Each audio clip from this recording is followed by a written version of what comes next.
en 5, 4, 3, 2, 1.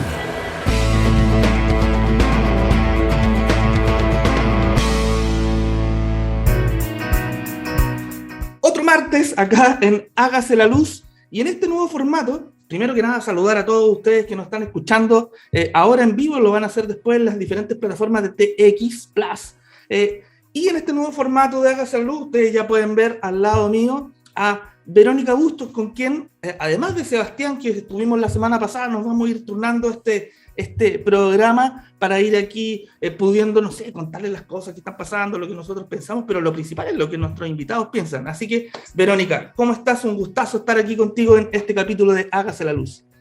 Danilo, súper contenta, muy entusiasmada, agradecida por esta posibilidad de tener un seco además al lado como eres tú, con por favor, tremenda experiencia. Es que hay que tirarse besos de repente, si no, ¿quién, no? Es cierto. Y nada, un desafío súper interesante. Yo soy abogada además, así que para mí es un tremendo desafío. Y feliz además de unirme a esta cruzada evangelizadora, de tratar de llevar este tema en simple a todos nuestros auditores, así que muy contenta. De paso, contarte que mi primera experiencia relativa a temas de energía fue, pero ahí, al callo, al hueso. Primer día, secretaria abogada del directorio del CEXIN, y ese primer día fue muy duro para mí porque no entendía absolutamente nada de lo que estaban hablando los directores, tomando nota, habían fallas en el sistema, que la operación estaba constantemente teniendo problemas, entonces yo anotando, y de verdad que no entendía nada. Pero bueno, al principio fue duro, después obviamente uno se pasa a arrimar aquellos árboles que te empiezan a explicar de mejor manera de qué se trata este mundo, y pucha que es importante entenderlo, pucha que es importante para la ciudadanía, así que un honor, pues Danilo, un honor. Oye, tremendo desafío, así que muy contenta. ¿Qué ejemplo para partir? Porque es específicamente lo que nosotros queremos hacer, o de repente uno artillazo, ¿a quién no le pasó? Que te empezaban a explicar un tema en húngaro, porque no tenía ahí el conocimiento, o simplemente era como de otro planeta, pero la gracia y nuestra misión es ciudadanizar la energía, nuestro sistema, aquí en Hágase la Luz, esa es nuestra misión. Así que, oye, Verónica, primer capítulo, nuestra invitada, o sea, no era nuestra invitada, era nuestra conductora, perdón, pero tienes una canción para dejarnos mientras llega nuestra invitada de un ratito más. Dale. Voy a dejar una de mis favoritas. A ver. Cantaloupe, de Astrid, que espero no... Estamos de vuelta, espero que hayan disfrutado Astrid de Cantaloupe, una de mis canciones favoritas, como dije, y ya pueden ver quién nos acompaña el día de hoy, es Patricia Dares, así que los dejo con Danilo para que nos cuente un poquito, para aquellos que no saben, quién es la Pati, nuestra gran invitada del día de hoy. Oye, qué gusto verte, Patricia, tanto tiempo. Saludos, ¿cómo estás? Hola Danilo, no, todo muy bien. Estoy acá en España esta semana, así que veranito. Sí. Pero hay como harto calor igual, como 45 grados en la zona sur. Ahora... no tan sur, estamos a 40 en Madrid ahora mismo, así que pucha, está difícil. O sea, se trabaja con aire acondicionado, si no está complicado. Ya. Sí. Yo no sé. Es que esta semana es Genera, que es una feria como fotovoltaica. Así que voy a estar en un curso aprendiendo literalmente a montar un sistema fotovoltaico de principio a fin, porque igual yo hago due diligence, pero es más un tema técnico de escritorio y ahí que me voy a poner el casco y las botas. Ay, entretenido, sí. Y montar el sistema. Pero... Oye, vamos a la presentación. Como dijo Vero, aquellos que están perdidos en el mundo y no conocen quién es Patricia Dares, vamos con esa descripción. Patricia, tú eres ingeniero aeronáutico de la Universidad de Bristol, Reino Unido, con más de 15 años de experiencia, donde quisiera destacar, ahí nos conocimos nosotros cuando tú estuviste en DNB, la gerente con responsabilidad en diferentes proyectos eólicos, todos los proyectos solares, hidroeléctricos y todo lo que estaba haciendo DNB cuando llegó a Chile, pero no solamente en Chile, sino que en Argentina, Uruguay, Perú y Colombia. También fuiste gerente de análisis de energía para Mainstream Renewable Power en América Latina. Bueno, obviamente estuviste todo el rato en el Reino Unido, donde trabajaste en Winds Prospect, en varios proyectos eólicos, y hoy día eres directora ejecutiva de 350 Renewables, pero también la vicepresidenta del Consejo Directivo de Acera. Así Sí, que así es. ya, a ver, estuvo Carlos con nosotros, estuvo Analía, ya la tercera representante de Acera aquí también. Estamos ahí dejando alto el listón, creo. No, tienen mucho que decir ustedes, ese es el punto. Así que bienvenida otra vez, Patricia, y vamos con esta conversación. No, muchas gracias, vamos ya. Muchas gracias por invitarme. Oye, Pati, para empezar un poco la conversación, y obviamente queremos conocer un poquito más de ti, de ese tremendo currículum que ya nos contó un poquito Danilo, pero después de muchos invitados, muchas personas que han acompañado a Danilo en el programa, nos hemos dado cuenta que estar en el mundo de la energía no es un tema azaroso, y que en general diversos acontecimientos profesionales te van conduciendo hasta toparte, ¿no es cierto?, con este mundo que es un poquito masculino. Bueno, un tiempo a esta parte ha ido cambiando, ¿no es cierto? Pero que también tiene un lenguaje que es súper difícil, y que esa es una de las grandes misiones que nosotros con Danilo queremos ponernos, tratar de evangelizar a la gente y llevarlo en un lenguaje más ciudadano, el mundo de la energía, ¿no? Uh-huh. Entonces queríamos que tú nos contaras cómo es este tránsito de esta ingeniera aeronáutica, porque además ingeniera aeronáutica, y que llega a este mundo de la energía. Así que cuéntanos un poquito, ¿cómo fue eso? Sí, yo vine, a ver, tal vez es un camino un poquito distinto, porque yo vine de un mundo igual aún más masculinizado, ¿no? Que el mundo de la energía. Entonces he pasado de más a menos masculinizado, creo. Bueno, yo estudié aeronáutica, entonces, y la estudié en el Reino Unido porque ahí era donde, bueno, estaba Rolls-Royce, Airbus y todas como las empresas que tienen mucho que decir en Europa, por lo menos en lo que es el mundo aeronáutico. Y bueno, uno tiene que elegir una carrera que le apasione, que le invite a resolver problemas que le interesen. Y bueno, en ese momento para mí me apasionaban los aviones, me apasionaba el vuelo, me apasionaba la exploración espacial y bueno, fui a estudiar entonces la carrera completa al Reino Unido y estuve viviendo allá más de 11 años. Cuando me fui al principio tenía 18. Y súper joven además. Sí, súper. Recién salí de la escuela, me fui para allá. Y fue una experiencia increíble, en verdad. Pero lo que pasa es que según te vas haciendo un poco más grande, o no sé si más mayor, o más viejito, o más sabio, no se sabe. Madura. Más madura, sí. Vas viendo un poquito las realidades, ¿no? Y entonces la realidad para mí en ese momento fue que yo quería tener una carrera que tuviera un propósito, no sé, un poco como que resolviera un problema de la humanidad, pero que fuera algo que fuera útil, quiero decir. Y no es que la aeronáutica no resuelva nada útil, pero muchos de los trabajos cuando vienes de ese mundo tienen que ver con defensa. Uh-huh. Ya sea el ejército, la aviación o fabricantes de armas y cosas de eso así.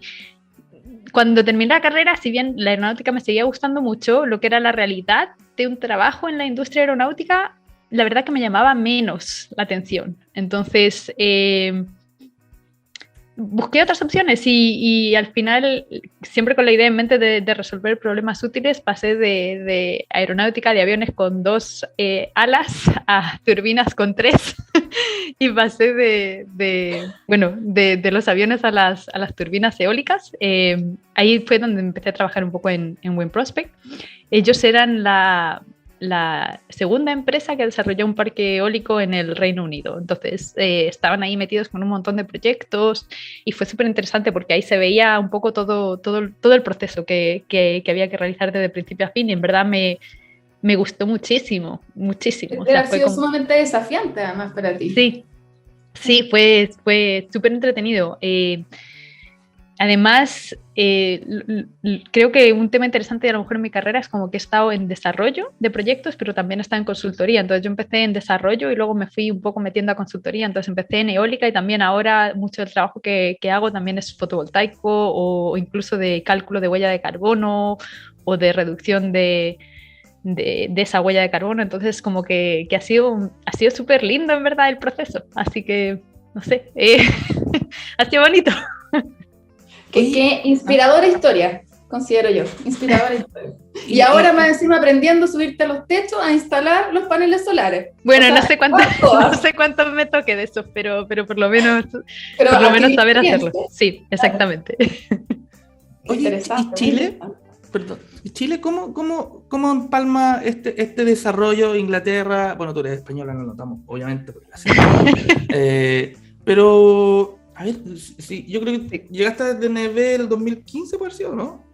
Sí, lo que pasa, a ver, Chile entró en toda esta cuestión porque, bueno, yo empecé en esta empresa en Win Prospect, que ya, de hecho, ya no existe porque, bueno, una larga historia que ya nos meteremos a lo mejor en alguna pregunta más adelante, pero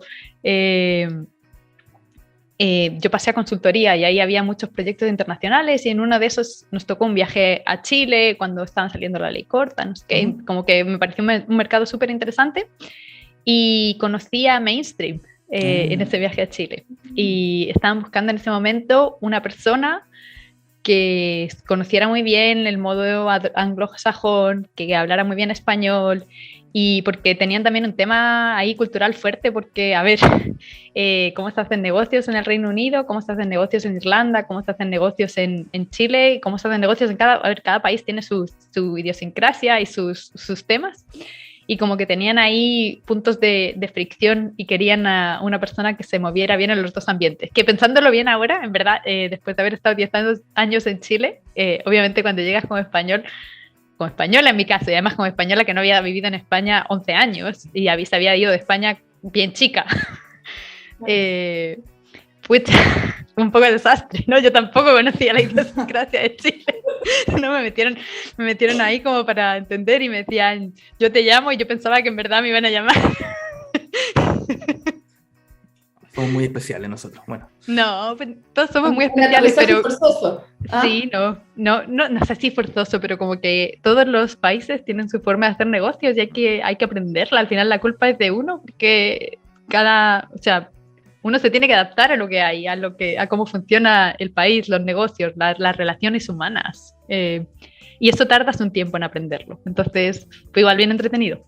Entonces pasé de eso de Mainstream a Mainstream en Chile y fue bien entretenido. Estaba de gerente de análisis de energía, poniendo las torres de medición, diciendo qué proyectos avanzaban, qué proyectos no avanzaban, también haciendo los procedimientos para el cálculo de proyectos fotovoltaicos, así que igual fue súper entretenido. Y de ahí, después de 5 años casi, abrí mi empresa, 350, nos fue súper. Sigo en 350 de hecho, pero tuve ahí un pequeño paréntesis donde estuve en DNV un par de años también apoyándolos a ellos con la gestión de su oficina. Así que sí, fue súper entretenido. Esa es la historia, mira.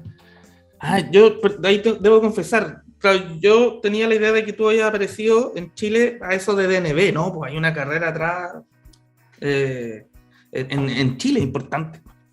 No, de hecho, a mí me entrevistó José Ignacio Escobar. Lo conocí antes de venir claro, a Chile. Él fue el primer chileno que había conocido. O sea, lo conocí en Bélgica. Me dijeron, no, que está acá el gerente de Mainstream en Chile, que si lo quieres conocer. Y ahí conversamos un rato y nos fue bien. Así que, pucha, acá estoy en Chile. Bueno, ahora mismo no estoy en Chile, pero a Chile fui.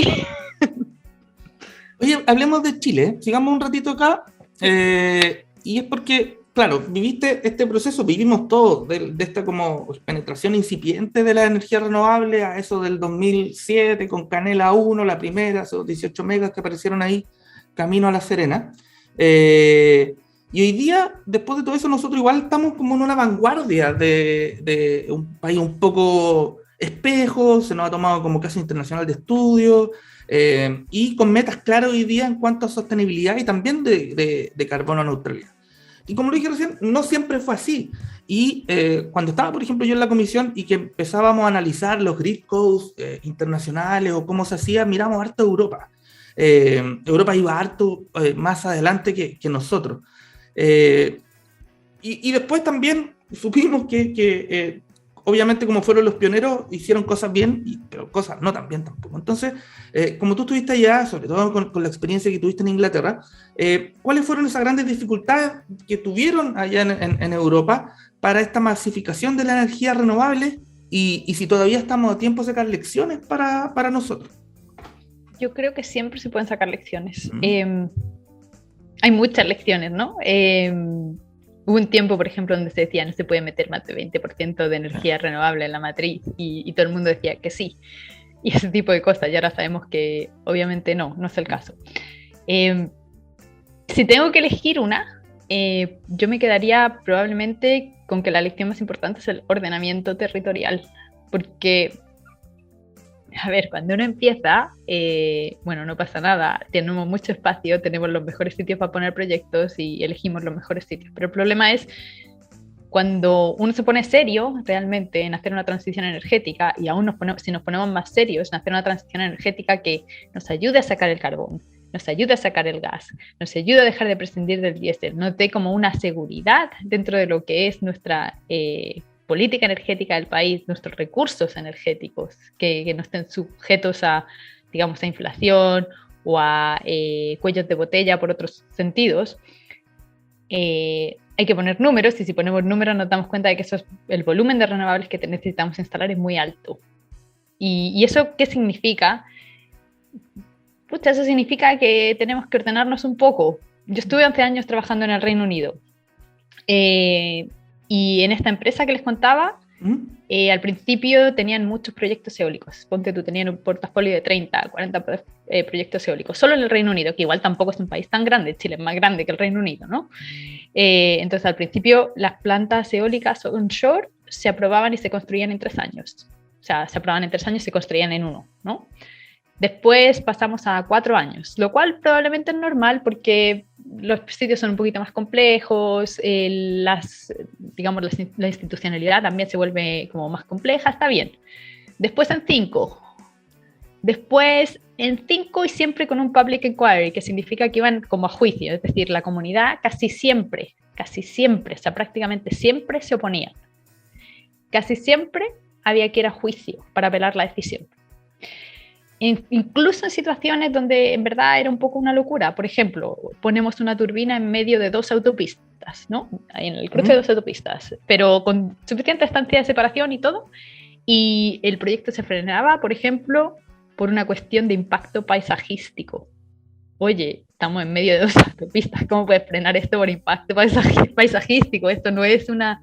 O sea, no es una zona de belleza natural, o sea, no es un ecosistema, son 8 carriles, 4 en una dirección y 4 en otra. Claro, no se afectaba fauna, no se afectaba flora, no había un impacto urbano. Sí, a ver, siempre hay un impacto, pero lo que uno intenta hacer es como balancear, ¿no? Lo bueno con lo malo y todo eso. Entonces, a lo que voy es, una empresa de desarrollo en general, no estoy hablando a lo mejor de un utility, pero una empresa de desarrollo no puede afrontar proyectos donde tengas que estar poniendo plata en el proyecto 7 años y un proceso de juicio cada vez que se desarrolla eso, porque finalmente lo que eso lleva es que se abandone el negocio. Entonces finalmente en UK onshore wind murió, y murió por esto, y empezaron a trabajar más offshore wind, lo cual bacán, tienen un viento maravilloso y todo, pero son obras muchísimo más caras. Entonces esto tampoco o sea, a lo que voy es difícil, siempre hay efectos comunitarios, ¿no? Entonces el efecto comunitario en el caso 1 era que obviamente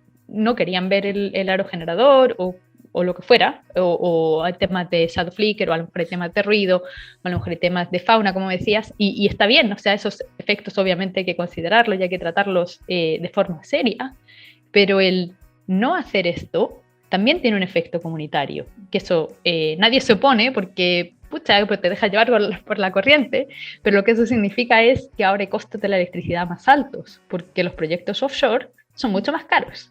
Entonces, todo lo que traspasa al cliente finalmente, ¿no? Sí, a eso no se opone la comunidad, porque no es un proyecto al que se puedan oponer, eso es simplemente dejarse llevar por la inercia, pero es una realidad que tienen, ¿no? Entonces, eso ahora lo vemos en Chile también o vemos paralelos con situaciones como el proyecto de ley, por ejemplo, propuesto que regula la construcción de parques eólicos. Entonces propone cosas como, por ejemplo, poder compensar a la comunidad por una distancia de seguridad.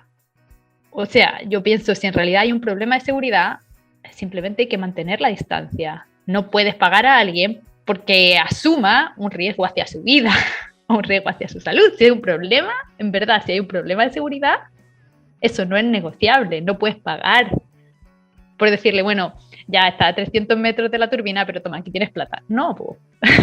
Es algo que no se puede compensar. No, Sí, obviamente no. Entonces, ¿por qué hablamos de un ordenamiento territorial? Porque tenemos que ver dónde son esas zonas donde vamos a poder poner esa masificación de energías renovables, esos 22,5 gigas de renovables que necesitamos para poder sacar las carboneras al 2030, ¿no?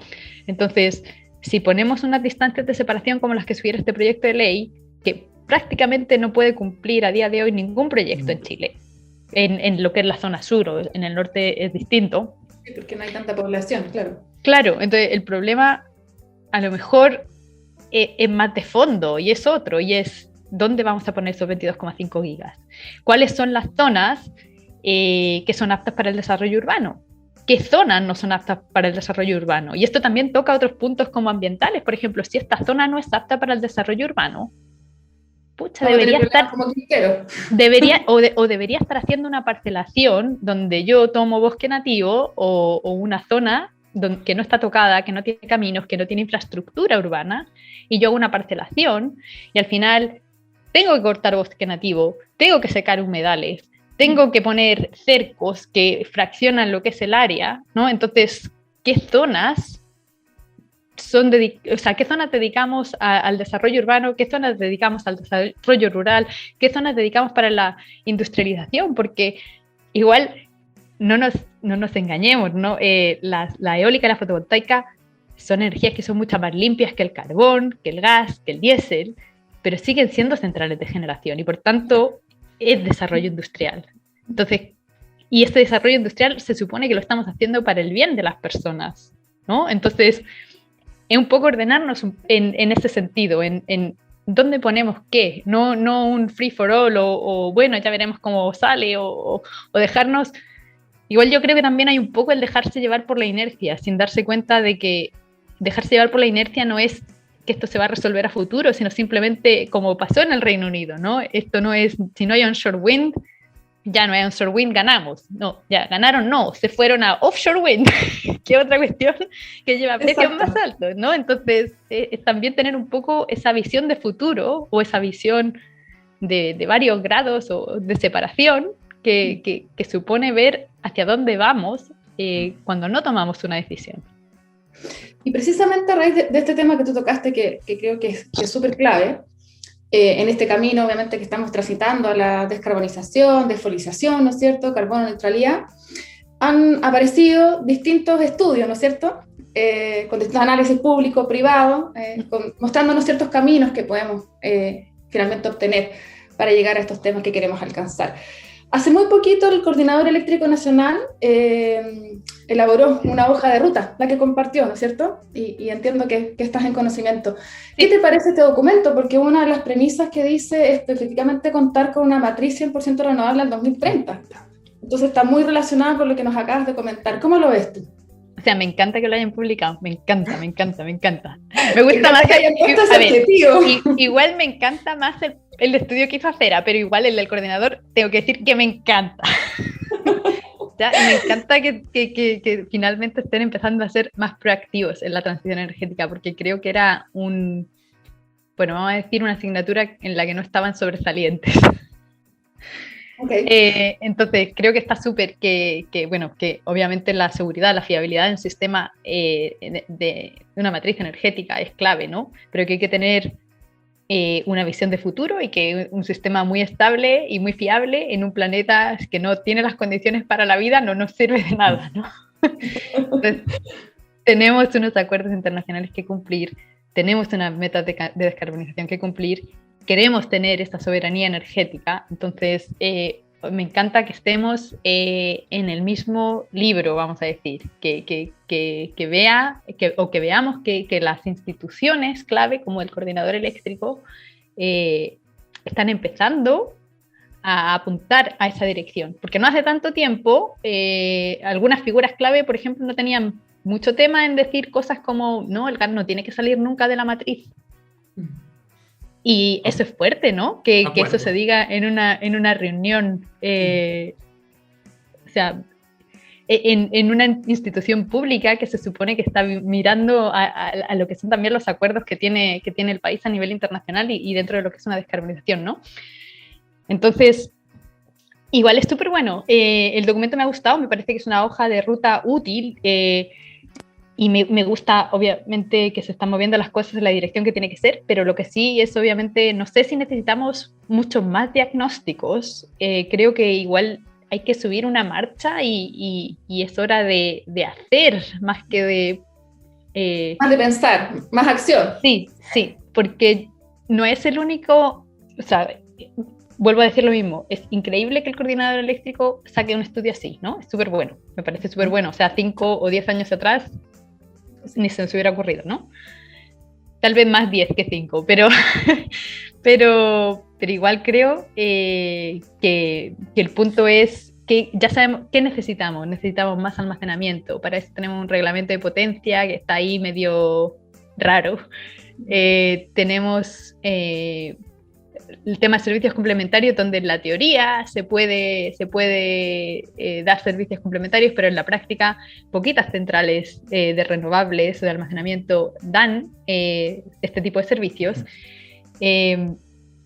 Entonces, tenemos un problema de transmisión también, que igual digo lo mismo, puede ser un problema de transmisión o puede ser un problema de almacenamiento según las zonas. También puede ser que tengamos un cuello de botella que si tuviéramos 4 horas de almacenamiento se resolvía, o si tuviéramos más interconexión también con otros países también se podría resolver. Entonces, lo que digo es que está súper tener una hoja de ruta, pero creo que hay que empezar a mover ficha, porque igual... Este proceso tiene que ser súper rápido y las cosas tienen una inercia, entonces tenemos que empezar a subir una marcha, creo yo.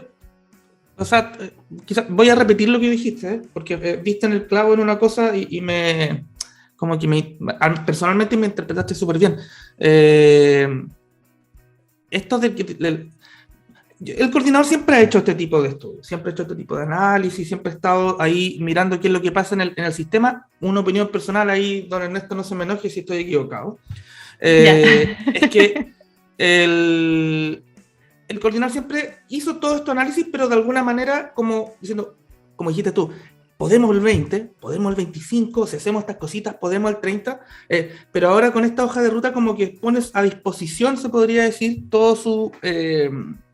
el bagaje, el capital el humano, profesional, etcétera, etcétera, ya a disposición de esta meta, pero desde otro punto de vista. El que salga con una hoja de ruta para lograr esto y estableciendo cuáles son las condiciones habilitantes para que esto pase, yo creo que una súper buena noticia y la tenemos que estar monitoreando desde cerca para que se vaya concretando, porque al final... Es buenísimo, sí. No nos quedemos en ruta, en tanta hoja, en tantos análisis, tantos estudios que se han hecho, y que esto empiece a ser la palanca para que se empiecen a aprobar las cosas en reglamentos, leyes, normas, que al final son los que dan el pie, las señales económicas para que esto pase.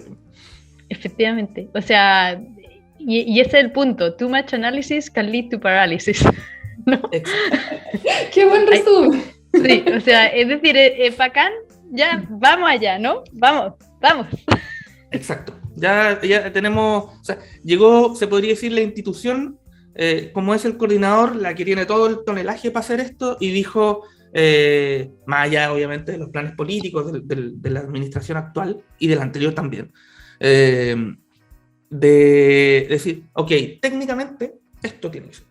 Y tira su línea. Y eso es una buena noticia. Así que nos queda seguir apoyando al coordinador y las instituciones que están ahí metidas para esta meta. Absolutamente, con todo. Y sigamos un poquito en esto de la energía renovable, pero quizás desde otro punto de vista, y un poquito con el hidrógeno verde, este como oro verde que encontramos acá en Chile. El ranking IRENA nos puso en el top mundial de la producción de hidrógeno, y ya estamos viendo algunos avances en Magallanes, no me acuerdo qué minera fue la que puso la primera planta de producción, pero la semana anterior fue en noticiarios, en prensa, que el aeropuerto de Santiago anunció que su operación va a utilizar dicho combustible. O sea, estamos hoy día en una incubación, quizás como en una olla a presión, que está poniéndole harto desarrollo a este combustible. La pregunta mía hacia ti es como si estamos en un proceso orgánico, en el sentido de que vamos avanzando bien. Quizás si no hubiésemos hecho esta misma pregunta hace 15 años atrás, como, oye, esto de la penetración de renovables es algo orgánico, está apareciendo, porque si nomás nos podemos hacer esa misma pregunta con el hidrógeno verde. Yo no sé si tú tienes, que creo sí, como una opinión de que podemos estar haciendo casi lo mismo que antes, o esto ya se ve más ordenado. A ver, voy a empezar diciendo que tengo sentimientos encontrados con respecto al hidrógeno verde. Una parte de mí lo ama y una parte de mí no tanto. No tanto. Cuéntame. Entonces, ya, ¿por qué? Sí. Me encanta la idea del hidrógeno verde con respecto a, primero que el hidrógeno lo necesitamos para muchos procesos, ¿no? Muchos procesos industriales, fertilizantes, amoníaco, no sé qué.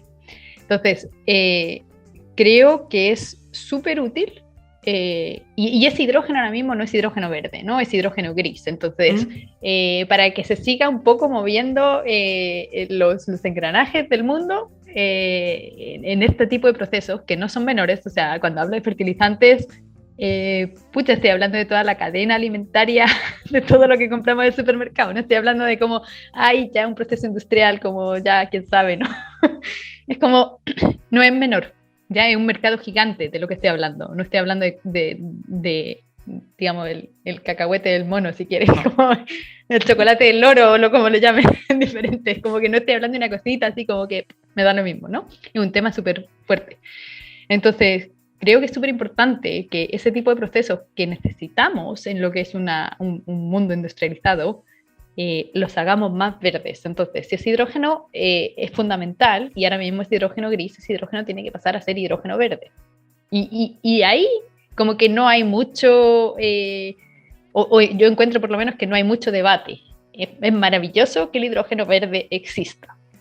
Ahora, igual que digo que hemos hecho muchas hojas de ruta sobre la descarbonización, creo que no hemos hecho tantas hojas de ruta para el hidrógeno verde, ¿no? O para el hidrógeno en general, ¿no? Estamos un poco... es como que lo vemos como la navaja multiusos: hidrógeno verde para todo, hidrógeno verde para los aviones, hidrógeno verde para el aeropuerto, hidrógeno verde para los vehículos, hidrógeno verde para... ¿ya? Y ahí es donde tengo que decir que el hidrógeno verde no funciona para todo. O sea, hay muchos procesos que una electrificación tiene mucho más sentido. Y si hiciéramos esta hoja de ruta o este estudio de qué se puede, qué no se puede, para qué debemos usar hidrógeno y para qué no, por ejemplo, ya está casi determinado que los vehículos livianos no deben moverse a hidrógeno verde, porque una electrificación o unas baterías van a ser mucho más eficientes que hidrógeno, sea verde o sea gris. Ahora mismo casi todo el hidrógeno es gris. Entonces, cuando te dicen, hoy bus a hidrógeno en el centro de la ciudad de no sé dónde, y tú dices, ¡ay, qué bacán, un bus a hidrógeno!, ¿no? Y por un lado es bacán, ¿no? Es bacán que la gente que vive en una ciudad no tenga que respirar los productos de hidrocarburos, ¿no? Eso es bacán. Pero lo que no es genial es que eso mismo se puede conseguir teniendo un vehículo eléctrico con baterías, donde no va a tener emisiones, y donde si tenemos un sistema 100% renovable, además, o aunque sea un 60 o un 70%, probablemente va a tener menos emisiones, donde se haga la producción de ese hidrógeno, donde se haga la producción de esa electricidad para las comunidades aledañas. Y yo creo que ahí es donde entra un poco estas reservas que yo tengo al respecto. Como que encuentro que tenemos que enfocarnos en las prioridades, y la prioridad que tenemos ahora mismo es una descarbonización. Si no sabemos dónde vamos a meter los 22,5 gigas de renovables que necesitamos solo para sacar las carboneras, si queremos sacar el diésel y el gas, vienen más, ¿no? Entonces, si no sabemos dónde vamos a meter eso, esa es la prioridad, ¿no? No significa, oye, no hagan nada de hidrógeno. Sí, obvio, o sea, si estamos usando hidrógeno o si hay usos para el hidrógeno que tienen sentido, enfoquémonos en paralelo también en eso, pero hidrógeno por hidrógeno tampoco es la solución a todos los problemas, ¿no? Es como que igual tenemos que darnos cuenta de que si bien el hidrógeno es una herramienta, tiene cosas para las que tiene mucho sentido y cosas para las que simplemente no es nada eficiente. Entonces, intentar un poco poner eso en la balanza también. Yo escuché un ejemplo, a ver si es correcto. Yo debo confesar, más que mi conocimiento de hidrógeno verde tiene que ver casi obviamente por las estrategias que ha partido el gobierno, pero mucho prensa, quizá alguna lectura por ahí, pero no soy experto. Entonces, voy a hacer una pregunta como bien de a pie. Yo tengo entendido que el hidrógeno verde efectivamente tiene partes donde es eficiente y partes donde no. En el sentido del transporte quizás personal, las personas, la electromovilidad es lo mejor. Sí. Bicicleta, transporte público, transporte privado, etcétera. Y el hidrógeno verde es más para aplicaciones también de transporte, pero industriales, gran minería, barco, porque es difícil almacenar energía para tirarle a un barco que cruce el Atlántico, pero parece que el hidrógeno es más dúctil en ese sentido. ¿Está bien lo que estoy diciendo? Una brutalidad, ¿no? Uno de los mayores problemas que vamos a tener con el hidrógeno es que, a ver, un poco, creo que cuando hablamos de hidrógeno, la persona de a pie, o de exportar hidrógeno, la persona de a pie imagina que vamos a tener un barco donde vamos a meter el hidrógeno, las moléculas de H2 y se van a ir como flotando en ese barco hasta el otro lado del mundo y ahí lo van a utilizar, ¿no? En verdad no es así. O sea, tengamos claro que manejar hidrógeno es súper complicado. O sea, es un gas que necesita tener unas presiones súper altas. O sea, hay muy pocos, digamos, barcos de carga que pueden transportar hidrógeno de por sí. O sea, normalmente lo que se transporta son vectores, que puede ser, por ejemplo, amoníaco. Eso sí se puede transportar. Entonces, es también entender un poquito eso. Entonces, lo que sí tenemos son prototipos, pero no hay tantos prototipos de barcos que pueden transportar ese hidrógeno, porque hay problemas serios en lo que es la logística. Es una molécula muy poco densa, es una molécula inflamable. Entonces, también hay un tema comunitario respecto al tema, a esta cuestión, ¿no? Si queremos, por ejemplo, llenar Magallanes de turbinas para exportar, esta es una materia prima, o sea, fantástico, pero el impacto local, o sea, que tiene que quedar algo en lo que es la comunidad, ¿no?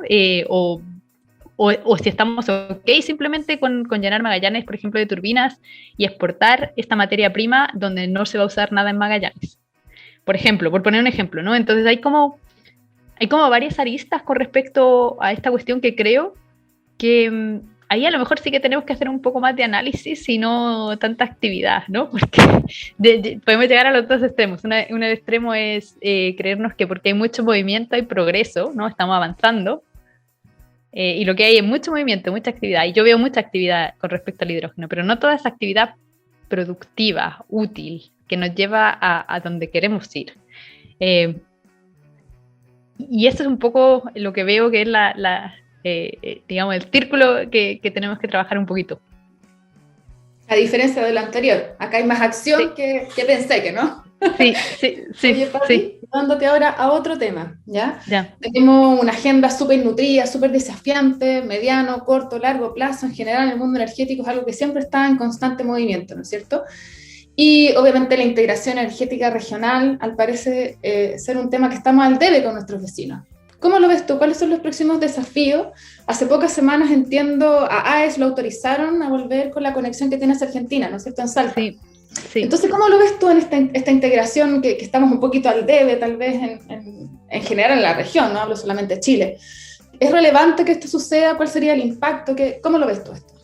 Igual es súper lindo, no solamente a nivel técnico, que creo que es súper lindo a nivel técnico, pero quiero dar un poco a nivel regional. Creo que es muy bonito que en Sudamérica se trabaje más como, incluso en América Latina, como con más unión, ¿no? Algo tal vez que yo que vengo de Europa y he visto un poco la evolución de lo que es la Unión Europea a lo largo de mi vida, ¿no? Y los beneficios, como una moneda común, unos impuestos comunes, unas reglas comunes. Igual es súper lindo, ¿no? Que eso pase también a nivel América. Creo que es lindo que como zona nos unifiquemos más, ¿no? Y tengamos más colaboración. Y eso lleva también a alianzas de todo tipo, ¿no? Alianzas comerciales. Entonces es como súper útil por ese lado. Un segundito, perdón. Y también conozco gente de AES que estaba súper emocionado o emocionada en este caso con la noticia, así que creo que es lindo. Tenemos en Chile un problema, ¿no? El problema es el vertimiento que tenemos de energías renovables. Tenemos un vertimiento muy fuerte y eso es un temazo, ¿no? Desde el punto de vista que tenemos todos estos parques solares en el desierto y en las horas peak esa energía se está botando a la basura. Y no solamente eso, incluso cuando no se vota, tenemos otro problema, que es que los costos marginales se van a cero y cada vez se van a cero más, porque tenemos cuellos de botella de transmisión y lo que eso significa es que al final acabamos generando con más carbón más al sur de donde están estos proyectos y estos proyectos no están digamos, inyectando toda la energía que deberían o recibiendo los ingresos que deberían, ¿no? Es una gran tragedia que eso pase. Y es algo en lo que tenemos que trabajar. Y si una interconexión a nivel países nos ayuda, sí, debemos trabajar en eso, sin duda alguna. Y es una súper buena noticia desde ese punto de vista. Así que creo que es súper positivo. Pero también a nivel conceptual creo que debemos explotar ese tema de intentar que la región trabaje más mano a mano. Exacto, sí. Yo me acuerdo cuando estaba en el coordinador, en ese entonces el CEDEC SIN, se utilizaba en algunos minutos esta conexión que se tenía con Argentina y fue precisamente en 2 ocasiones que recuerdo que gracias a esa interconexión le generaba mayor estabilidad al sistema. Por lo tanto, Sí. desde el punto de vista operativo también es un incentivo utilizar esta interconexión. Entonces es un win-win por todos lados, creo yo. Totalmente, exactamente. Exacto, sí. Sí, el tema del vertimiento es un temazo, es impresionante. De hecho, creo que este año rompimos un récord. O sea, las estadísticas mismas de Acera lo han dicho. Estamos con 9 veces más vertimiento, entiendo, Sí, que el año pasado. Sí, terrible. Sí. No, pero y vamos a seguir. No, esto no es una tendencia, no es 9 veces y acá nos quedamos. Esto, seguimos acumulando. Estamos como un poco en el repeat del 2016, donde algunas plantas perdieron hasta el 40% de su generación. 40%. O sea, es una locura. En verdad, como que hay 2 temas también a nivel financiación. A lo mejor sí que sabías que vas a tener vertimientos, pero a nivel financiación también tienes que ver cuántas veces vas a estar con costo marginal 0. Y si cada vez hay más costo marginal 0, también es un problema para la generación de energía. ¿Y cómo trabajamos a nivel sistémico eso? O sea, porque eso también tiene que ver con el diseño de mercado, ¿no? O sea, cómo vamos a trabajar en un sistema. Si no, exacto. Sí. Y no creo, o sea, yo en verdad no soy experta en mercado eléctrico chileno. O sea, obviamente por mi trabajo tengo que ver muchas cosas, pero no es como mi core business, no es lo que hago. Pero lo que sí puedo decir es, no puede ser que para mí, que no soy experta en el tema, sea un tema tan obvio y que no estemos intentando resolverlo a nivel institucional. O sea, si queremos un sistema 100% renovable, ¿cómo vamos a tratar con este punto? Allí, bueno, así como estábamos delante hablando de esto como de la penetración de la energía renovable, cuando nos decían no, solamente el 20%, porque ¿Sí? se puede más, etcétera. Aquí también pasa algo, yo lo he escuchado hartas veces como, lo voy a decir así como sin anestesia, pero si ustedes se pusieron ahí, si ahí no había transmisión y eso se sabía. Ok, está bien, ya. Pero tienes todas las herramientas hoy día a través, como lo conversábamos recién, con una línea de interconexión. Es que hoy día es impensable botar energía, no puedes botar energía. Y si tienes los mecanismos para aprovecharla con intercambios internacionales, mientras vamos arreglando todo lo que tiene que ver de infraestructura y también de regulación económica, o sea, aprovechemos. Y de diseño de mercado. Por supuesto. Sí. Entonces, no, yo creo que no nos podemos quedar de brazos cruzados diciendo, oye, pero si tú sabías que el norte chico era así, pues no, los sistemas tienen que evolucionar y uno no se puede quedar con ese sistema. Pero, o sea, más allá de eso, a lo mejor el que ha financiado el proyecto, pucha, lo financia para 5 años y esos 5 años tienes conexión y luego es como, bueno, ya fue, chicos, sean felices, no tienen conexión, bueno. En fin. Sí. Oye, Patricia, mira, llevamos casi 45 minutos conversando, ha sido volando, te lo comentaba un poquito antes de partir, de que el tiempo vuela aquí en Hágase la Luz. No, yo en particular, y creo que cuando lo pasas bien. A la Vero, pero lo pasamos muy bien en este capítulo. Y antes de despedirte, me gustaría dejarte la palabra como minuto de confianza de nuestros invitados para que nos digan algo, quizás algo que haya quedado en el tintero, pero también para que nos dejes con una excelente canción para terminar este programa. Así que te invito a esas dos cosas. Muy bien, muy bien. Les voy a dejar, a ver, ¿qué les voy a dejar? Puntos a considerar. Lo primero, prioridades que yo creo para los siguientes 8 años. Una descarbonización acelerada, es decir, intentar sacar ese carbón y empezar a pensar cómo sacamos ese gas y ese diésel de la matriz. Y para eso tenemos que saber dónde vamos a poner esos proyectos. Entonces, ese es como el punto clave. Entonces, para no dejarnos llevar por esa inercia que parece que como, ya nos negamos a esta opción, pero nunca pensamos en cuál era la opción a la que no nos llegamos, pero nos tocó por habernos negado a la primera, ¿no? Entonces, intentar tener eso en mente. Y con respecto a la canción, les veo muy de invierno. Yo estoy acá con 40 grados en Madrid muriendo. Entonces, les voy a dejar una canción muy veraniega. Y además que creo que también ayuda un poco en la letra a intentar salirnos un poco de esa polarización también que vemos un poco, ¿no? En Twitter, en social media, ya sea Facebook o LinkedIn, donde un poco encuentro yo que se polarizan muchas veces las opiniones, ¿sabes? O piensas esto o piensas lo otro, y la verdad yo creo que la mayoría de las veces estos son extremos, ¿no? Que intentan sacar una reacción emocional y visceral de las personas, pero cuando hay encuentros y cuando esas personas se juntan, nos damos cuenta de que en verdad hay muchos más puntos de encuentro de lo que pensamos, ¿no?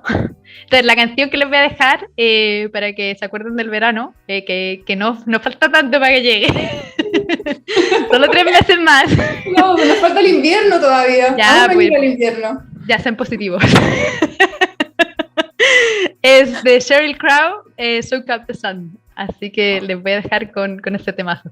Fantástico. Muchísimas gracias. Oye, Pati, agradecerte este espacio de conversación. Lo pasé increíble, fue un gusto conocerte, un gusto contar contigo y esperamos volver a tenerte en otra oportunidad. Acá en Súper, igual lo pasé bacán con ustedes. Muchas gracias por la invitación y sigan haciendo este buen trabajo.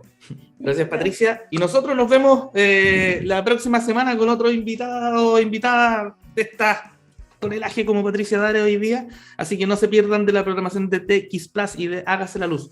Próxima semana, nos vemos. Verónica, muchas gracias, Patricia. Un abrazo a todos. Un abrazo. Gracias, hasta luego. Chao. Chao.